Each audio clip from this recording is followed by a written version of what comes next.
Hey, who do you love? Do you love sales? Do you love what you do? Do you love your product? Do you love your company? Do you love your customers? These are not just questions that I pulled out of the air.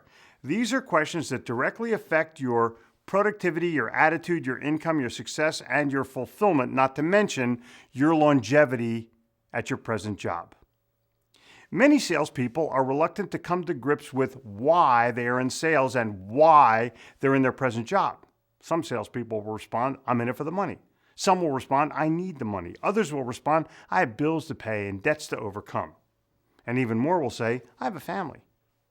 What you won't hear is, I haven't saved enough to do what I really want to do.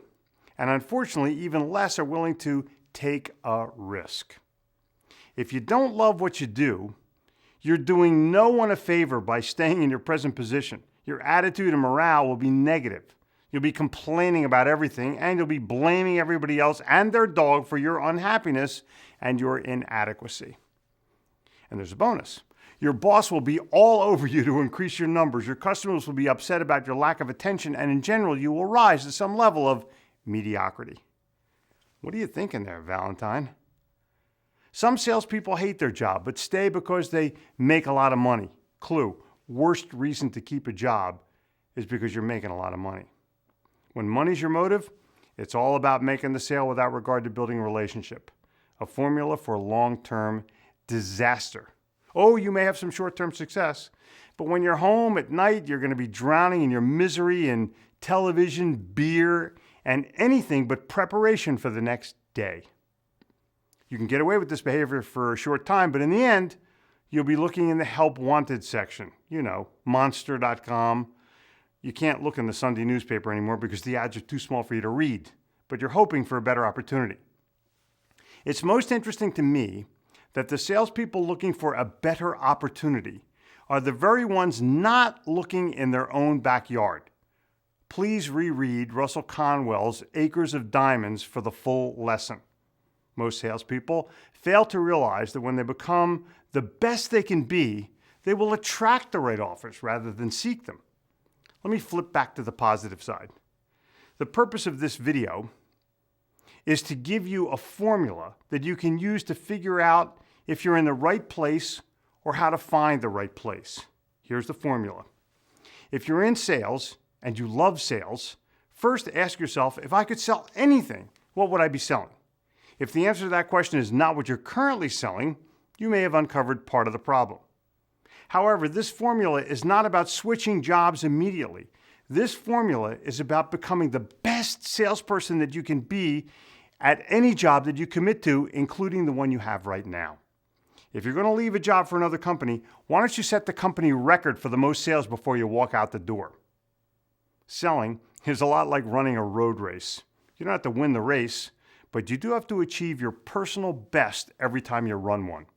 If your numbers are low or mediocre at one place, what makes you think they're going to be better someplace else? You see, the formula involves more than simply loving what you do. It's also about possessing the skills to do what you love or dedicating yourself to getting them. Once you've determined what you love and what you love to do and dedicate yourself to getting the skills, the third part is about believing. You got to believe in your company, believe in your product, and believe in your service. You also have to believe in yourself and that your customer is better off having purchased from you. If you believe deeply that everything is best, your message will also be enthusiastically delivered that others will catch your passion. It will be so enthusiastically delivered that other people will catch it. A deep self-belief will create enthusiasm, and a deep self-belief will create passion. Passion that is transferable. But there's a final part. The final part is about your attitude. It starts from within you. It's the mood you're in when you wake up in the morning, the mood you stay in all day long, and the mood you're in when you go to bed. But it's not a feeling. Attitude is a lifelong dedication to the study of positive thought and the character or charisma that you display as you interact with others. If it's not internal, it can never be external. Okay, you now have the formula. And no, I'm not going to summarize it. If you want to get it again, just watch the video. John Patterson, the founder of the National Cash Register Company and the father of American salesmanship, And the subject of my book, The Little Platinum Book of Cha-Ching, said it best when he said, "Put your heart into your work." Patterson loved cash registers. He couldn't understand why everybody didn't love cash registers too. Personally, I like cash registers because most of them have cash inside. But you may not like cash registers. You may never put your heart into something that you don't love. And so I've taken the liberty of paraphrasing Patterson by saying, love it or leave it. And here's the good news. If you love it, it will be ever so easy for you to put your full heart into it. And here's the better news. The heart is attached to the wallet. People are always asking me, what do I do to maintain my success? As my sales career has evolved over the years, I have emerged as a leader, maybe the leader in the sales industry. I'm often asked if I have any secrets for success or what's been my path to personal success. And the answer is pretty simple. There are no secrets. There's nothing I do that I consider out of the ordinary. It's what I do on a consistent basis that makes me extraordinary. I read. I wake up every morning and I read. I read 2 pages from some kind of personal success book that's more than 50 years old. You want to know the best ones I read? It's anything by Napoleon Hill, most often the earliest form, The Laws of Success, The Law of Success, or The Magic Ladder to Success. Just a couple pages. It's anything by Dale Carnegie, his public speaking book, his How to Win Friends and Influence People book, his How to Stop Worrying and Start Living book. Now, I've only been doing that for 39 years, so I don't know if it works yet or not, so I'm going to do it for another 39 years, and then that's it. I'm going to quit. That consistency leads me to new ideas. See, every time I read something old, I come up with a new idea, which leads me to my second non-secret. I capture and collect thoughts and ideas. When I think of things or things occur to me or I read something that inspires me, the first thing I do is go to my computer and I write it down. I write my column every week on selling skills, but I don't just write a column. I collect ideas so I can always be ahead. I've written more than 960 columns to date, but I've got 500 more ideas waiting to be evolved. That leads me to my next step of success. I write. When I write everything down, it clarifies my own ideas, it generates new ideas, and it creates content for my speeches and for my books. My challenge to you is, if you want to be a success, you cannot just read, you have to write. And just by the way, writing has everything to do with business social media. I speak. The next thing you have to do is learn how to present, give a speech in public. The best way to learn how to present is join Toastmasters. If you go to Toastmasters and give 10 speeches, you become a competent Toastmaster, CTM. It will give you a little more self-confidence and the understanding of what makes a talk a good talk. Most people only talk in one-on-one, but if you ever present to a group, that's the ultimate. Can you sell the entire group? When you learn to present to a group selling one-on-one, it becomes a piece of cake. The next thing I do is I position myself to win with value first. Same goes for marketing, attracting people who are interested to buy. I position myself to be seen and read as a person of value. My marketing mission, my marketing philosophy is very simple. I put myself in front of people who can say yes to me, and I deliver value first. And I promise you will never see that marketing in a textbook, nor hear it from a marketing professor, because they're not out there working. I'm out there working. And it's the same in business social media. You have to put yourself in front of others with value in order to be attractive. When I'm done all that, and I look at it again and again and again, I strive to master what it is that I've done.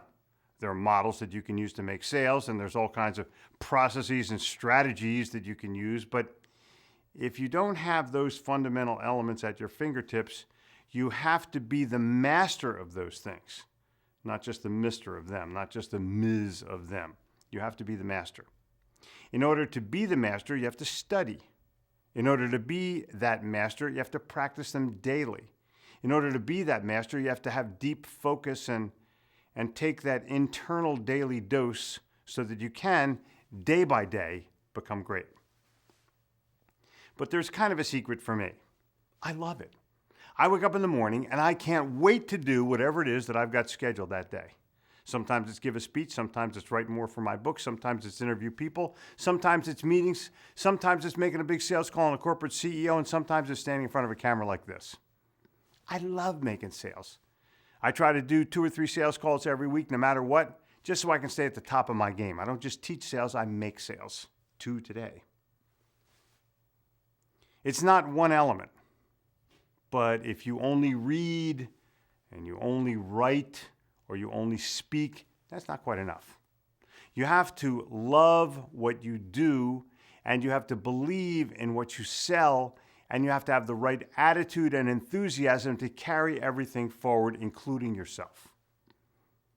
Now, these are the principal pieces that will lead you to some kind of success. You see, once you believe in it, once you love it, it's not work anymore. It's just the most fun thing you possibly can do. That leads you to the next principle, which is I work hard. People ask me, how'd you get great in sales? And I tell them, well, I just worked my ass off for 20 years and then boom, all of a sudden I was great. The same thing can happen to you, but you have to love it. If you don't love what you do, it's tough to get beyond the next plateau. I'm challenging you right now. Go back and re-listen to this or re-watch this formula. There's no magic to it. But add passion, and the results will be incredibly magical. These are some definitive answers that you will not like about closing the sale. You've heard the expression ABC, always be closing. You may know that line from the infamous sales movie Glengarry Glen Ross, where Alex Baldwin plays himself, actually a sales manager. It's a throwback sales training line from the 1960s that manifested itself all the way to the 1980s. The problem with that line is that some people are still using it. Whenever I do a seminar, everyone wants to know the fastest way to close a sale, the easiest way to close a sale, the best way to close a sale. The reality is there is no fast way, there is no easy way, and there is no best way. However, there is a better way than thinking of it as closing the sale. And once you understand what that way is, it will change your approach to the sale for the better forever. It's not the close. It's the open. From the moment you engage the prospective customer, they're beginning to make a judgment. First, they judge you, then they judge what they're buying, and finally, they judge what company they're buying it from. Where's the value? And as I've said for years, the first sale that's made is the salesperson. That would be you. The secret of selling is 4 words: perceived value and perceived difference. 2 of the 4 words are the same: perceived. If your prospective customer perceives no difference between you and the competition and perceives no value, better stated, a greater value in what you're offering, then all that's left is price. And you will most likely lose the sale, or if you win the sale, it will be at the expense of your profit. There are 2 intangibles that, when combined, create a better chance, a better percentage of you completing the sale or completing the transaction. They are comfort and fit. Comfort and fit. How comfortable were you with the prospective customer, and how comfortable was the prospective customer with you? And was there a perceived fit in what you were selling and what they were buying? Did what you were selling fit with what the customer needed to or wanted to buy? So I'm going to go back to my original statement. It's not the close, it's the open. Let me give you a pop quiz that will determine whether or not you were even ready to open. How's your attitude? How strong is your belief system? Do you have a great attitude? Do you have a yes attitude? Do you have an impenetrable belief system in your company, your products, your services, and yourself?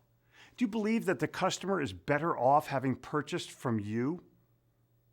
How well have you researched both the company and the person that you're meeting with? Preparation for the sale is broken down into 3 parts: personal preparation, sales preparation and preparation in terms of the prospect, with this critical caveat: preparation in terms of the prospect.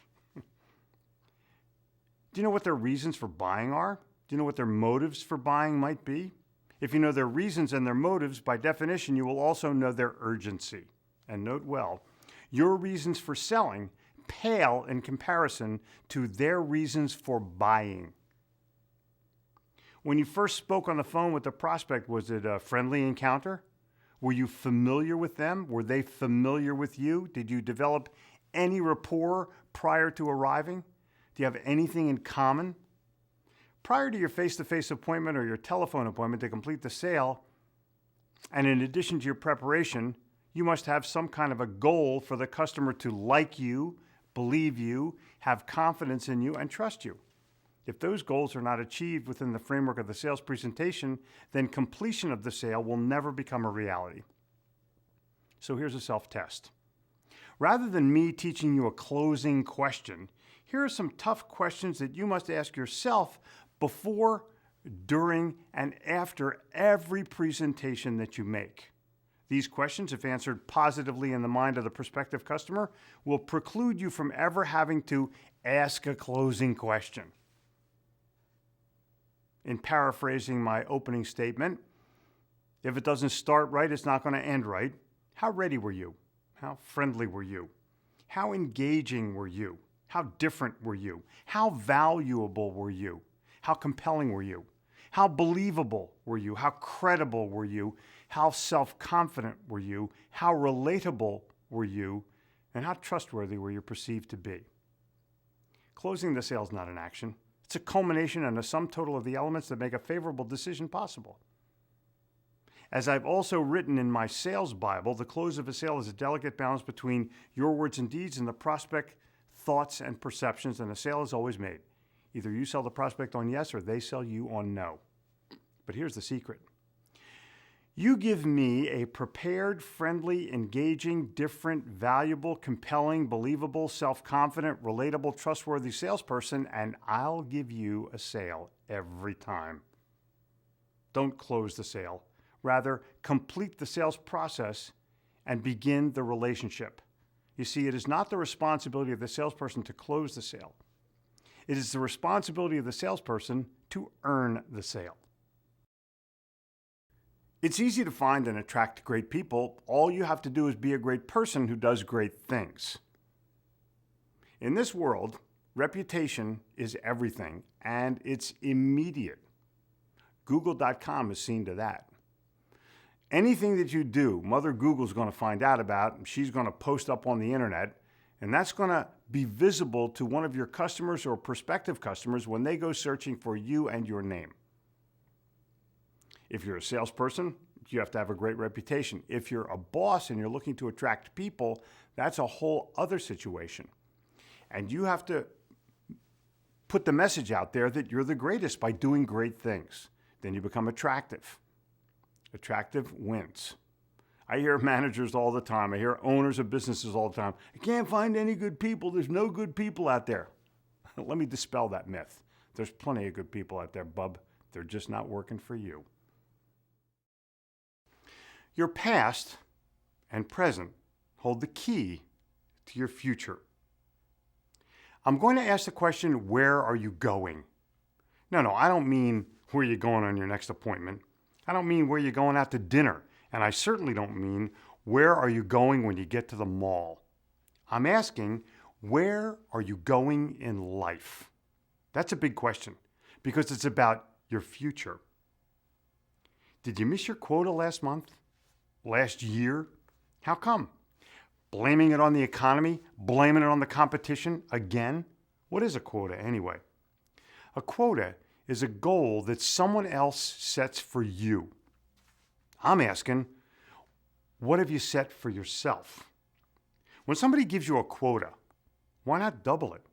That way you'll make your number with ease. See, it's all on how you look at things. You create barriers or you jump over the barriers. Once a year, I try to predict the future. I do it on the anniversary of the beginning of my writing career. This week marks the 15th anniversary.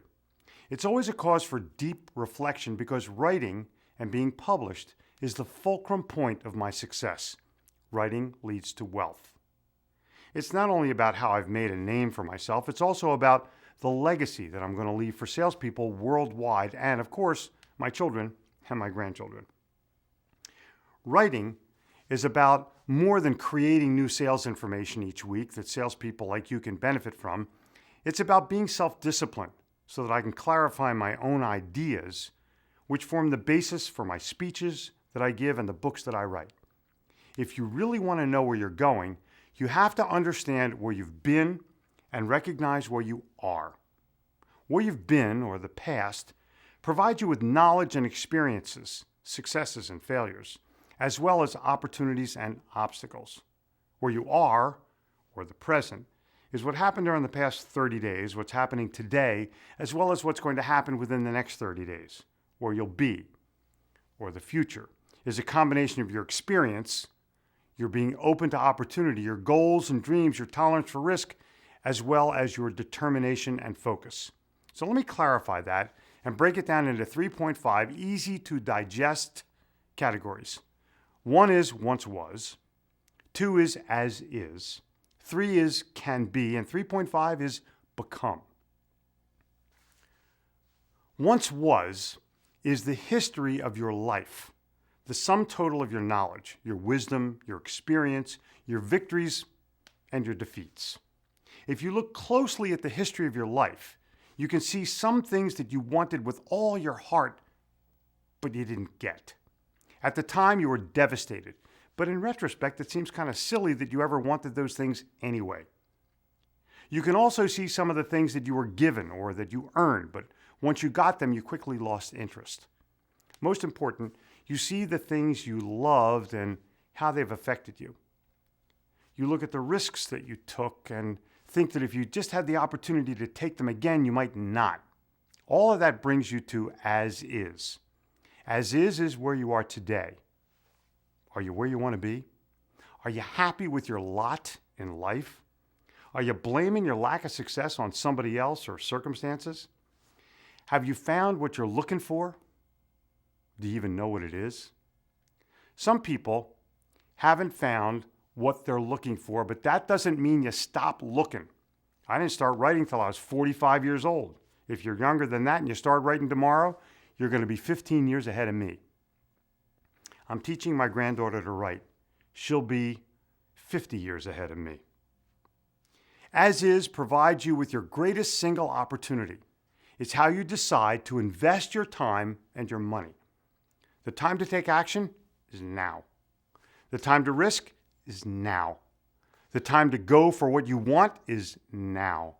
The time to educate yourself and study is now. If you do, you may be able to achieve the success that you're looking for later. Many people think that once they're done with high school or college, they're essentially done studying. That may be okay for you if your closing question is, will that be paper or plastic? Success doesn't just show up in the now. Success comes as a result of hard work and focus in the now. It's what you're willing to do in the now. But the elusive brass ring that you're looking for lies within you. It's the can be. Can be is full of dreams, full of goals, and full of serendipity. Some things are not goals. Some things just evolve. And in that evolution, you find what you really love. If you love something, you don't have to make it a goal. Instead, you just work your butt off every day and it becomes a reality.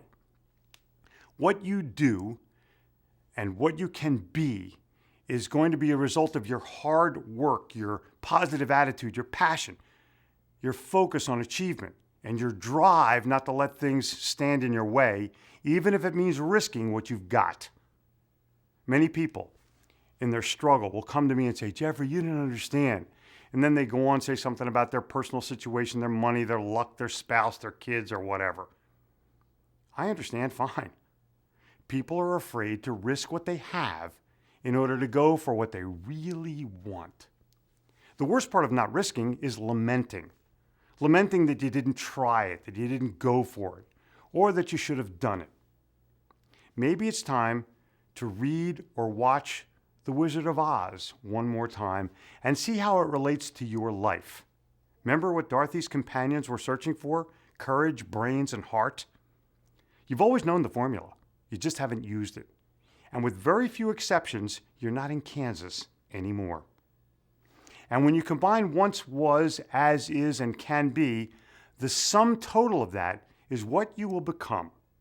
One of the most valuable lessons I ever learned was from a friend of mine, Dr. Paul Homily, who said to me one day, "Make all decisions based on the person you would like to become." That wisdom is so powerful that I think about it every day. It's been a big part of my success. It makes me think long term as I decide. It makes me think best as I decide. Perhaps you can use it in your quest to be your best. Let me throw some words at you. Educate yourself. Try your best. Risk failure. Seize opportunity. Develop self-discipline. Dedicate yourself to becoming a winner. And make a commitment that it's for you first and everybody else second. It's not a formula. It's a philosophy. And philosophy is the secret to getting from where you are to where you want to be. My philosophy is simple. I give value first. I help other people. I strive to be my best at what I love to do. I establish long-term relationships with everyone, and I have fun, and I do that every day. And I don't just have a philosophy, I live it. I found out a secret. When you love what you do, all of your days are the same. They're holidays, baby, and I wish the same for you. A safe, fun, successful journey.